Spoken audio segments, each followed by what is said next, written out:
So the shutdown appears to be working with 24 volt. We did it and it fired good. So now we're going to figure out a way to make this bracket hook on there and then down to there to trip the shutdown. All right, so here we go. We're at 25.4 volts. Sticking this to the solenoid.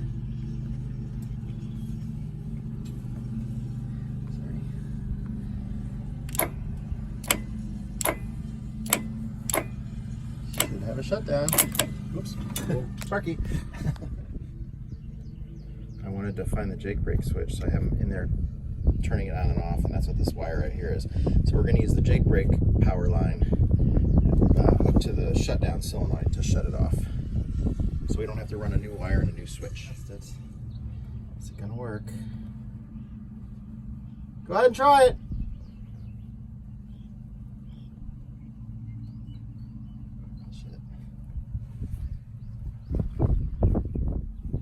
Try it.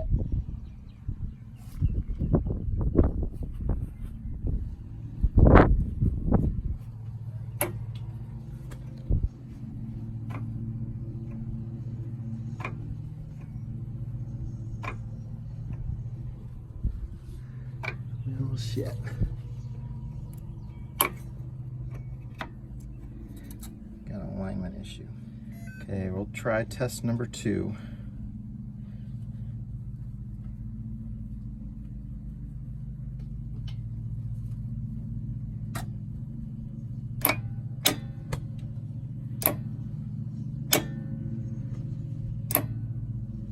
So a minute ago it didn't work because I had this nut here tight, so it was binding on there. So that's got to remain loose to have a little bit of play.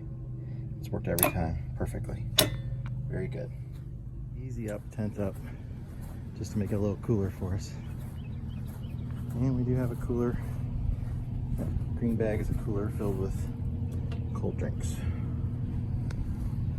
Manual out. So I'm in a CarQuest Auto Parts. It's a big place, but they also sell fishing poles. They make hydraulic lines here, all kinds of stuff. It's called Pee-wee's something farm and CarQuest. Yeah, but Pee-wee's CarQuest farm and something else. Car and farm. I don't know. I'll get a picture of the outside. It's a big place. They have a large selection. I mean, they have heavy duty stuff, air brakes, semi stuff, and bait and tackle. And lures.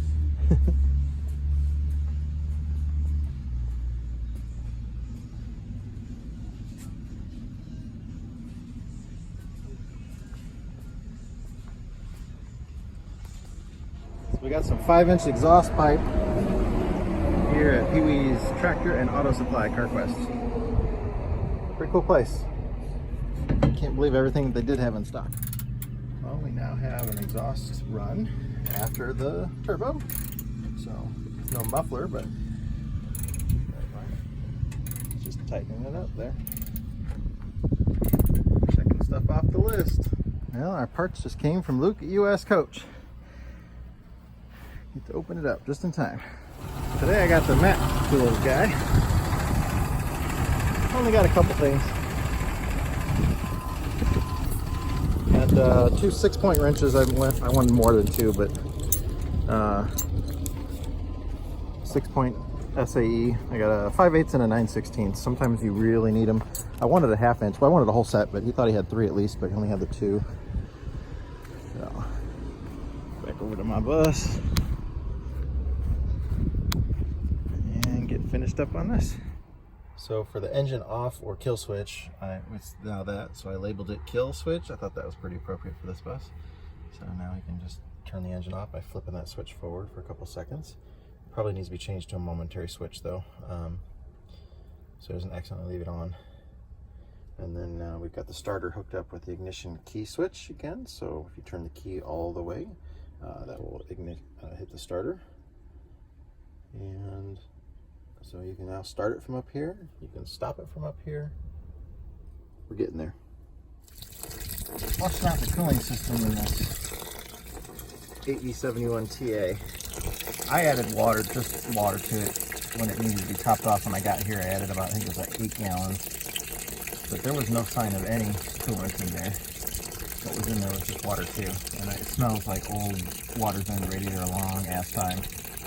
So that's weird. And this thing made it through the winter here with that water in it, so that's even scarier. Lucky it didn't blow out a freeze plug in it. I'm sure it gets below freezing here. So I don't know. Because the whole engine was, it was only the upper part of the radiators that weren't filled. The whole engine had coolant in it. Okay, well, we're done here for the day today. We got the new air filter, well, the used air filter housing, but new air filter for it. We need to get a few plumbing parts together to get it run and hooked up. Everything's just a little bit different now. With that shutdown in there, we got to come 90 degrees. The air filter's really supposed to be on this side. We might end up having to move it to the other side. We got everything hooked up back here, so now we can get the doors put back on. But we only have 4 of the bolts that hold them on. And there's supposed to be 8 total, so that's only 1 bolt per hinge. So we gotta see if we can find some more of those. They're specialty bolts. We got the coolant in there. This takes about 20 gallons of coolant. And the sight glass works. Shutdown is hooked up. Start switch is hooked up. We got the exhaust on today. We're getting the replacement bulb for this light that's burned out. These are 24 volt. So he had put a 12 volt bulb in there, so it didn't last at all. These are docking lights. People have asked several questions about these. So when you're backing up and you're wanting to turn, you can see beyond you to the sides and stuff. And there's also another set that's up here in the front. So if you're pulling into a campground or something, it just lights things up for you. It's a RV thing. I think they're originally for boats, he said. One thing I wanted to kind of talk about too and just mention quickly here is that we do have our Patreon site. A couple of you complained about wind noise on our, or hard to hear voice on our microphone. So we're going to buy another microphone, and our Patreon site is another great way to help support us. And so we can buy some stuff like that and make some improvements on our videos. So I'll put the Patreon link on there. It's just a way to help support our page. And I think tomorrow we're going to be done if everything goes right. We just got to get that air filter on there. We got these back doors on, brake lights, tail lights working. All the electrical little gremlins are getting worked out. We have a working coolant sensor up front and oil pressure. Those are the only 2 gauges that I'm super concerned about. We checked the differential. The only thing we have not checked is transmission fluid level, and we'll do that. Power steering is a little bit low, and we bought a gallon of power steering fluid, which is actually Dextron is what these take. So it's like ATF fluid. Fixed an oil leak today. The oil pressure, the manual one was leaking down there. That little gauge on there was leaking. So anyways, it was a pretty good day. And if you get a chance, you can help us out with our Patreon page. We would appreciate that. We got several different levels of support for that. One of which, if you're working on a bus project, it includes, you get up to 30 minutes of FaceTime or phone call every month that you can take advantage of. So I helped a guy fix his bus that wasn't running this week over the phone with FaceTime.